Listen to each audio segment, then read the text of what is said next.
Hello GCS 3110 and Professor Prothero. My name is Joshua Dominguez and this is my term project on the 1985 Mexico City earthquake.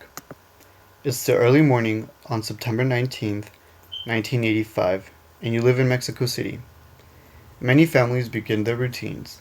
School children going to school and adults heading in for work. Others already at work. You yourself decide to make a coffee and watch the daily news. Everything seems business as usual for now. The cast is reporting the news and making occasional jokes to start the day fresh. All of a sudden, your building begins to shake. As the shaking intensifies, you notice that the screen, the cast reporters begin to panic, and at 7:17 a.m., the television broadcast cuts off. The shaking continues for another 5 minutes, and you manage to walk out unscathed. Others weren't so lucky. But what happened? Well, on September 19th, 1985, Mexico City was hit by the largest earthquake in its recorded history, reaching an 8.0 on the Richter scale. The epicenter was located off the Pacific coast near the state of Michoacan, a few hundred miles from the city itself. The devastation was immense. Over 400 buildings collapsed, including the news station Televisa Chapultepec, which you were watching earlier, the famous Hotel Riggs, and the Juarez General Hospital that was still operational during the time of the earthquake.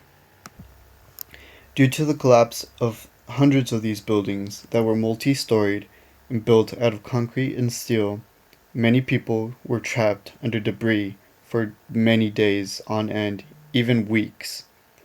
An estimated 9,500 fatalities were counted, and it is estimated that the number should be a lot higher. Also, with the devastation, several hundred thousand people were left homeless, not only in Mexico City, but in other parts of the country that were also devastated by the same earthquake. But why was Mexico City's earthquake so devastating?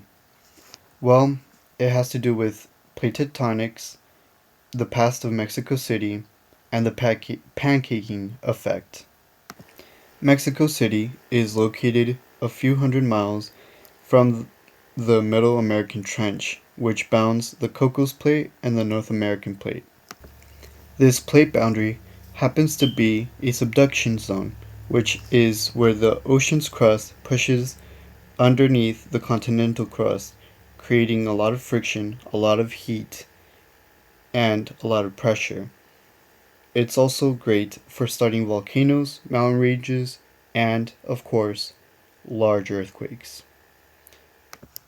To make matters worse for Mexico City, it was constructed over an ancient lake bed, which spans from the whole basin of Mexico, sorry. This lake bed created a soft topsoil where the buildings were built, and this creates liquefaction and it amplifies vibrations, causing buildings to have more severe shaking and even sinking in some cases, such as in Mexico City, where it's sinking at a rate of 20 inches a year or 50.8 centimeters. A human factor that made this earthquake devastating in Mexico City was the pancake effect, or the pancake collapse.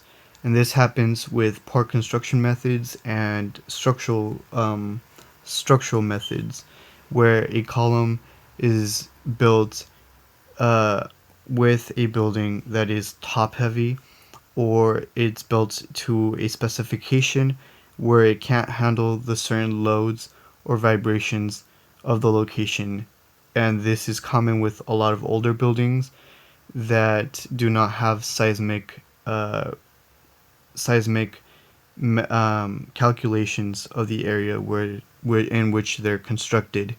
And many of these buildings in Mexico City were constructed with steel rebar and concrete in a style called soft story, which is empty empty levels in the bottom and heavier utilitarian spaces at the top. As the earthquake shook the ground, the buildings had a lot of stress in the lower levels, and this caused the lower levels to collapse first and the top levels to collapse on top of this, um, which is called pancaking. Some of the long term effects of the 85 earthquake in Mexico City was that Mexico City was actually able to test one of its newest buildings, the Torre Latinoamericana, that was completed in 1956. And it was one of the first based isolation buildings in the world. It was a new system, it wasn't tested before, and during this earthquake, the building survived, and it was a proof of concept.